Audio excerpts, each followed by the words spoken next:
My wife, Esther, called down from upstairs. Are you still there? Yeah. Are you still going to Costco? Yeah, I'm going to Costco. Well, don't forget, we need toilet paper for the house, and we need toilet paper for the office. Remember, we're going to go away this afternoon, and I don't want to come back to a house without toilet paper. I go to Costco, and I pick up all my sundries, and I know where the toilet paper aisle is. I know my ropes there. And I go over to where the toilet paper is, and as I remember, and maybe my memory isn't right, but I sort of remember 24 rolls in a package. I look at the package, and there's 36 rolls in a package. And I need 2 packages, 72 rolls. And I'm thinking, what if I were in Stop and Shop, and I put 72 rolls of toilet paper in my cart? And there is no question that people would see the 72 rolls of toilet paper in my cart. And of course, they would look at me and they would say to themselves, I hope, what does he eat?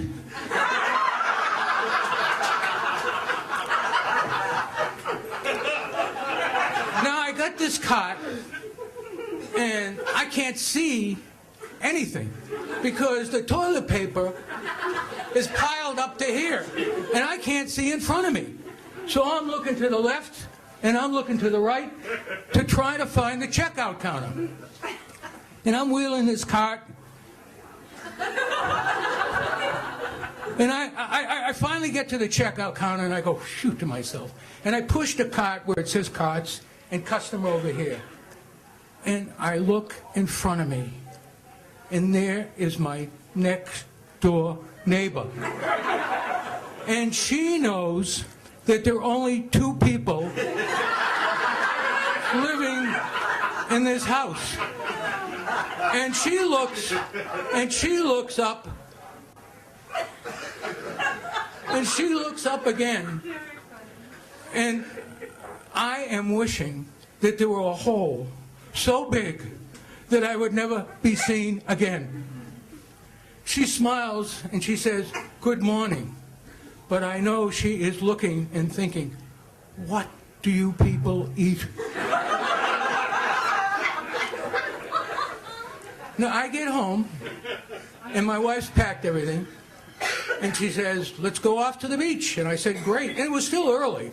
And we get to the beach and it's a beautiful summer sunny day. Time to go to the beach.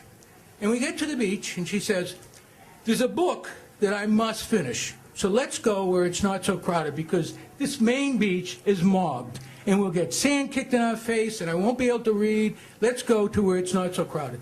I said, fine. But let's not go too far from the restrooms because I've had 2 cups of coffee this morning and orange juice. Okay, we compromised and we found a place off from the main beach but close enough to see the restrooms. 45 minutes goes by and I have to go. So I go up to the restroom and I'm very meticulous. I take a towel, paper towel, and I clean off the seat and I clean off the floor. I get done with my business, I wash my hands, and I'm walking back trying to find my blanket. You know how it is, looking for where you are, and I'm looking, but I'm feeling pretty cool. I'm feeling like, you know, things are going my way. I got by this morning, it's gone. And I notice that a lot of people are smiling at me. And I'm thinking, I've worked out all winter. I've played a lot of tennis. I've done a lot of swimming. And I'm cool.